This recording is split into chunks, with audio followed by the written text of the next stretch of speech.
Tuesday, January 28th, when American politics play a starring role in prime time.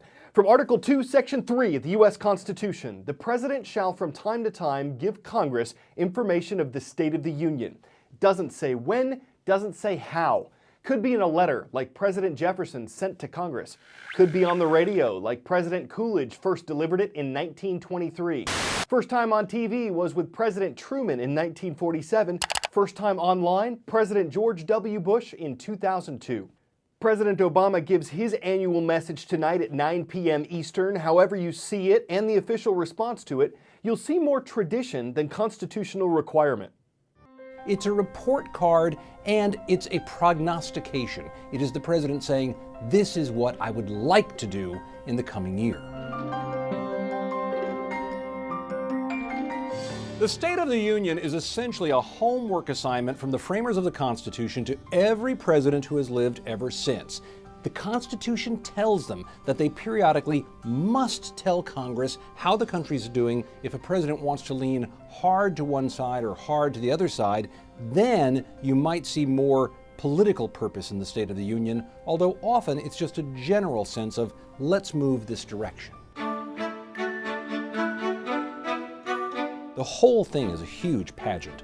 The president comes walking in, escorted by members of the House and Senate. The sergeant of arms announces him and everybody stands and cheers. And there's quite a crowd there. Everyone has assigned seating. Right behind the president, you will find the Speaker of the U.S. House of Representatives and the President of the Senate, which will be the Vice President of the United States. And then the two parties generally stay on their side of the aisle, although recently they've started sitting with each other to suggest that they can get along a little bit better than most of us think.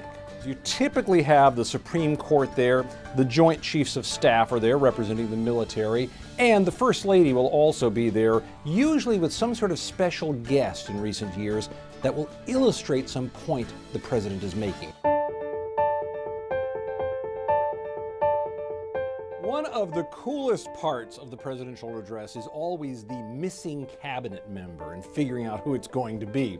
One member of the cabinet always has to be somewhere else in case something terrible happened. So presumably you could have the Secretary of Agriculture sitting somewhere thinking about hog futures, and suddenly he's the President of the United States, which would be a huge shock to him. Since the 1960s, the opposition has also issued a response. That is someone selected by the opposing party to stand up and refute what the president said, or say perhaps we have different ideas about how the government should be conducting itself and where we should be going in the coming year. Time for the shout out. What animal is associated with the Chinese New Year that begins this Friday? If you think you know it, shout it out. Is it the dragon, monkey, ox, or horse? You've got 3 seconds. Go. The Chinese New Year beginning on January 31st will kick off the Year of the Horse. That's your answer, and that's your shout out. Chinese New Year usually falls between January 21st and February 20th on the Gregorian calendar. Celebrations traditionally last for 15 days. It is the most important social festival for the world's most populated country. And because time with family is central to it, you can imagine what traveling is like when it seems like everyone is trying to get home.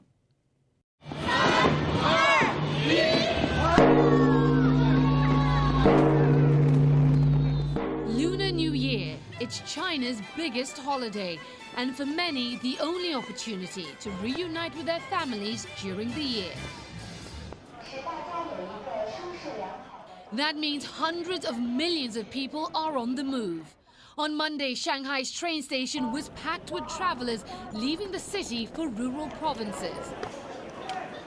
According to China's state news agency, nearly 7 million traveled by train each day over the past weekend.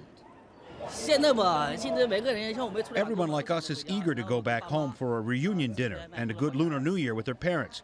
People like us would not feel good if we cannot go home. With the busy travel period reaching its peak, many were still scrambling for a ticket home. This map from China's Beidou search engine highlights busy travel routes for what's considered to be the world's largest annual mass migration. The NCAA, the National Collegiate Athletic Association, oversees many sports at the U.S. college level. Players in these sports may get scholarships, they may get exposure, they may get picked up by a pro team. They don't get paid. The NCAA is a not-for-profit organization, and it gives a lot of money back to schools. But because it also takes in huge revenues, the debate over paying players is getting louder. For most sports fans, Ed O'Bannon is the UCLA MVP who almost 20 years ago won a college basketball national championship. It was a night and a feeling he says he'll never forget. Now O'Bannon sells cars at a Toyota dealership in Henderson, Nevada, and helps coach his son's high school basketball team. Get in there! He is also the plaintiff in a multi-billion-dollar lawsuit that could change college sports forever. What is it you want? I want to right a wrong. O'Bannon thinks Division I football and basketball players who help bring in millions should be paid. He filed his suit in 2009 after seeing himself in a video game. Since then, his case has picked up so much momentum that many believe the NCAA may eventually be forced to come up with a way to compensate players. Opponents say if you do that, you are going to lose fans. How much of this is about you making money? None whatsoever. Me personally, no, I don't care to make anything. I never got into this to make money. Things need to change. O'Bannon acknowledges college athletes are getting paid in the form of scholarships, but he argues they're pushed to win, not to graduate. A lot of guys don't have anything to show for their effort when they go to school because they put everything into that particular craft. And once it's done, life kind of chews them up and spits them out. Ed O'Bannon from UCLA. O'Bannon was drafted after college by the New Jersey Nets and signed a $3.9 million contract. While his NBA career turned out to be short, he says the money he saved helped him transition back into the real world, something many college athletes struggle with. My basketball career was a lot of fun, but this here is more impactful, and I'm very proud to be a part of it.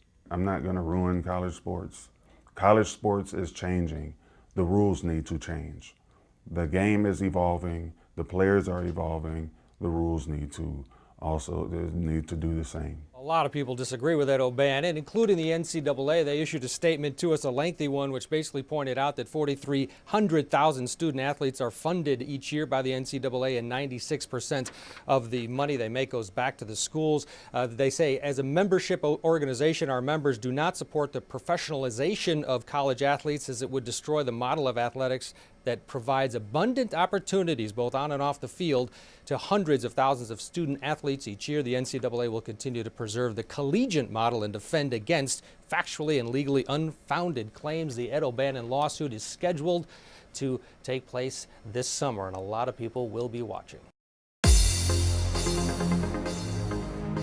The states on today's CNN Student News Roll Call: 48, 49, and 50. Arizona is the 48th state. The Kings of Kofa High School get our first mention. They're watching in Yuma, Arizona.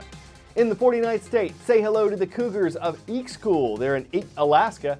And in Hawaii, the 50th state admitted to the Union, we want to recognize the students of Punahou School who are checking out CNN Student News from Honolulu.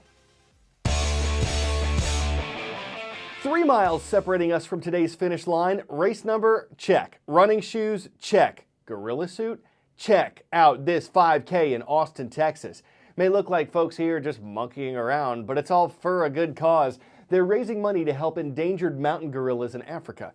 There are believed to be fewer than 900 of those left, so you can see why some generous joggers just go bananas at the chance to help. They look like they had a gorilla good time. It's a primate way to get in shape, and if you thought they were just suiting up because it suited them, well, things aren't always as they seem. We'll see you Wednesday on CNN Student News.